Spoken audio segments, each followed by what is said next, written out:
Ah, chairman.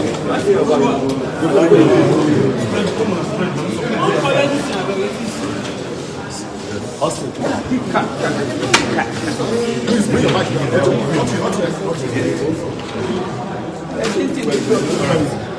Yes. Hey, wait. Down. Mic, please. Thank you. Need some chocolate? No, alright. You are seeking damages to the tune of 500 million. To get it correctly, let me first and foremost wish the media a happy new year. And thank you for coming today. This is our first case of the year. And you can be rest assured that there will be many of them. So, and we encourage you to make sure that you help attend these cases and document them for history. Today's case relates to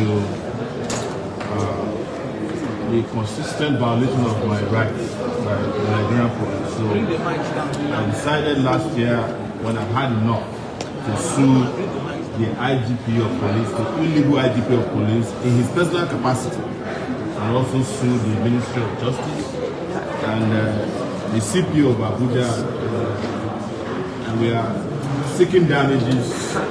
It's not 500 million. The first is 200 million naira, and there's a separate 1 billion naira. And this is small compared to what these guys have done to me in terms of physical harm. In some cases, they even tried to assassinate me inside the cell at the FID. All these things were all covered.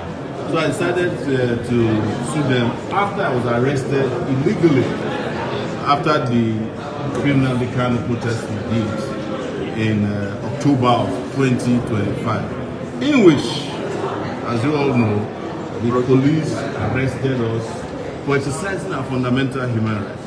It turns out that this particular court was where they came to seek the order to stop us from participating in the protest. But the judge, in his wisdom, said, well, you can ask for a certain area not to be touched, but I cannot prevent people from protesting. I was, after the protest, I was haunted all over Abuja. They were shooting at me, and they arrested some people on the day of the protest. I went to the police station to get their bail. They refused their bail. And after I came to court, they then arrested me right here in front of the federal high court, detained me at the notorious Abattoir detention center where SARS used to use. And I was detained in an open cell, developed malaria. Then I was driven to Kuje, some close to 40 kilometers out of Abuja, where they had sought and found a judge. And I was granted bail. But the judge was scared away from the court so that he would not sign the bail bond.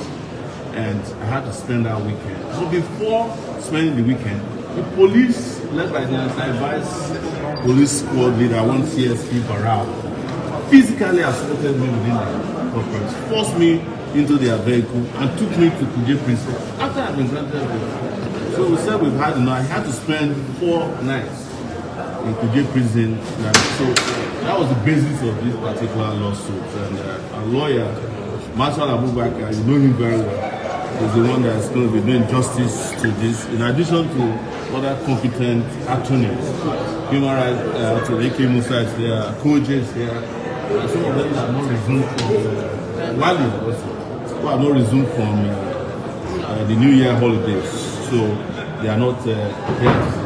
It's a very competent team of attorneys from across the country. no one came from Ukraine this time around. It's a Nigerian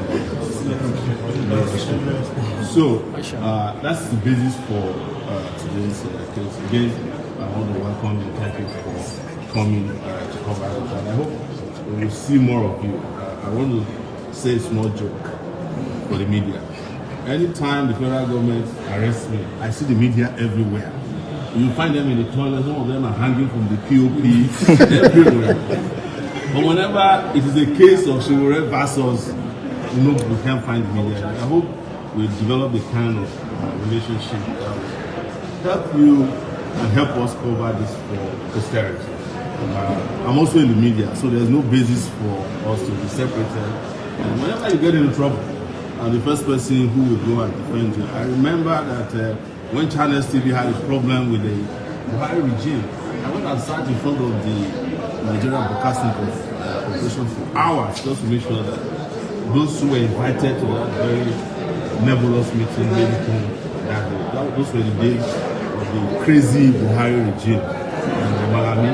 Now, interestingly, is the cell that Nnamdi Kanu's brother was staying when we were arrested in October, that Malami is staying. And he has refused to even process his bail because he's afraid of. It's to tell you that whenever there's oppression, it will go full circle. So those of you who are in power, who are enjoying impunity, just know that one day impunity will come to your front door. Because Malami abducted me in court, in the Federal High Court here, after I was granted bail. And today now, Malami was granted bail. Malami has refused to process his bail because he doesn't even know what is happening outside of the Kuje prison door. And it happens that when I was detained there, it was Malami that sent me there. That time, the place they call the VIP special area, that used to be a death row cell, a death row cell. But they have converted it. I heard Abakari when I developed the place. When we were there in October, my friend Emma, the younger brother of Nnamdi Kanu, was put in that particular place. Now Malami is enjoying the place. I hope he will pay Prince for putting deodorant in his cell so that he can breathe. So these are lawyers, lead lawyer to the Marshal Abubakar. I will give you this. It's our earnest belief that the police, the Nigerian police force, are so used to acting with impunity that they have forgotten that their powers is circumscribed by law and the Constitution. Like we emphasized and restated the up to time, the police has no right or authority to arrest, detain, or to charge any person who has committed no offense. The Supreme Court has stated in the Pretorial authorities that where a man is free, that man is free indeed and has no business visiting or being detained in prison. Unfortunately, the Nigerian police force believes that their power to investigate and to prosecute is at large and that they cannot be held accountable whenever they run foul of the fundamental right of Nigerians. Like we stated, a man that has committed no crime has no reason to be charged. Protest is a fundamental right. That is the threshold. The court has insisted in the Pretorial authorities that Nigerians have the liberty and the right to protest and demand for a change of obnoxious government policies and to demand that the government acts in consonance with the law.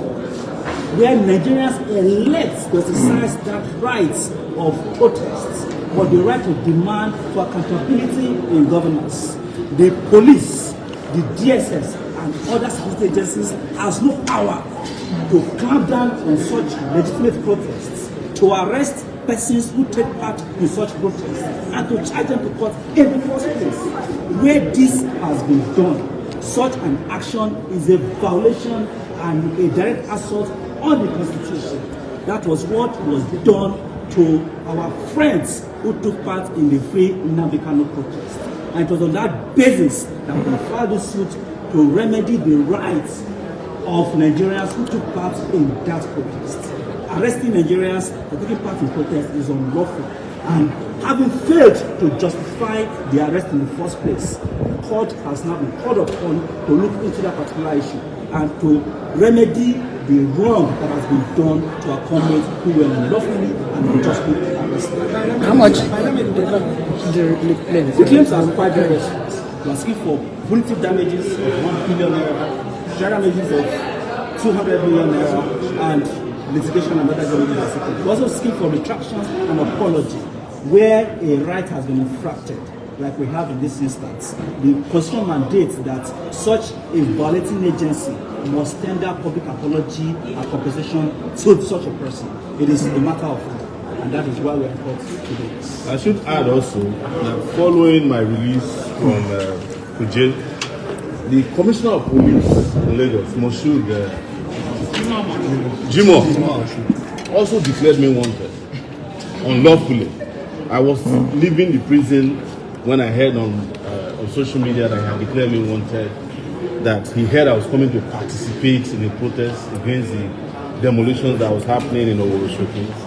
So I traveled to Lagos, also sued him at the Federal High Court in Lagos, sought damages as well. So we have concluded the hearing, and we are expecting a judgment from the court. And those were also punitive damages that were sought in that particular case. This grant and order, he should not have declared me wanted, and he should continue wanted. So I've been in Lagos several times. I never left Lagos even though he declared me wanted. In fact, at the point I went to his hotel to grant an interview, he never got me arrested. So, but this kind of impunity is what we want to see. But we must add that they don't apply to me only. They apply to all Nigerians. We are going to have a problem with the Nigerian police if they make themselves available to be used to circumvent the fundamental rights of Nigeria, especially young people that are using social media, whether it's in Kaduna, whether it's or any of these politicians who put them in their back pockets, like Nedu Woko and one Honorable Oga, who have been using the police to harass people. That is going to stop this year, whatever it will take. Finally, this is a very important year of transition. We are also working very hard to see to it, is the TVC here? Yes, to see to it that the owner of TVC does not continue as president of Nigeria after next year's election. Thank you very much.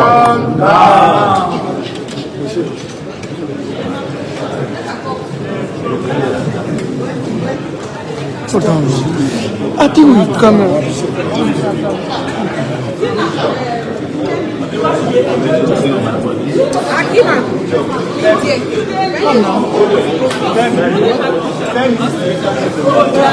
Follow me.